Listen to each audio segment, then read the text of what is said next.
दिवसानंतर आज ना ऊन पडलं होतं, तर मग मी आणि काना मस्त कोवळं ऊन घेत होतो. आणि नंतर कानाचे पप्पा पण आले होते कानाला भेटायला. आणि आज मामा जाणार होता नाशिकला, त्याचं कॉलेज सुरू झालं होतं. तर काका पण इथं काकीला घेऊन आले होते. म्हणजे आता श्रुतीच्या सुट्ट्या संपल्या आणि ती चालली परत घरी. कानाला दूध पिताना इतका घाम आला होता की बस, जसं तो काहीतरी कामच करून आला होता उन्हामधून. आज कानाचा मेकअप करण्याची जबाबदारी त्याच्या पप्पानी आणि काकीनी घेतलंय. त्यांनी मस्त त्याचा मेकअप केला आणि काकाकडे दिला. काना बहुतेक काकांवर रुसून बसलाय. ते इतकं बोलायचा ट्राय करत होते पण तो त्यांच्याकडे बघतच नव्हता. त्याचं लक्ष दुसरीकडेच होतं. तो काकांना फुल इग्नोर करत होता. आणि नंतर मग काका आणि काकी मस्त कानासोबत खेळायला लागले. मी तर कानाला दूध दिलं पण त्याचा ढेकरच काढायचं विसरून गेले होते. मग त्याच्या पप्पांच्या लक्षात आलं ते आणि ते बोलले की आज मी काढतो म्हणून. पहिले तर त्यांनी त्याला मांडीवर बसवलं, तसं होईना. तर मग त्यांनी त्याला हातावर घेतलं आणि लगेचच कानांनी ढेकर दिला.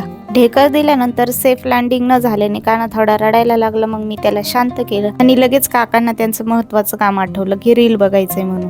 काका रील बघत होते पण मी ट्राय करत होते की परत कानाला हातावर उचलून कसं घ्यायचं, थोडा टाइम कसं द्यायचं. सुरुवातीला काना थोडा रडायला लागला, नंतर लगेचच शांत होऊन गेला आणि थोडं नोटीस करत होत्या गोष्टी. आता कानाची झोपायची वेळ झाली, त्यामुळे थोडा तो किरकिर करायला लागला. तर मग हे बोलले की आता आम्ही पण जातो, तुम्ही झोपी लावा. तर सगळ्यांना बाय करून काना मस्त झोपी गेला.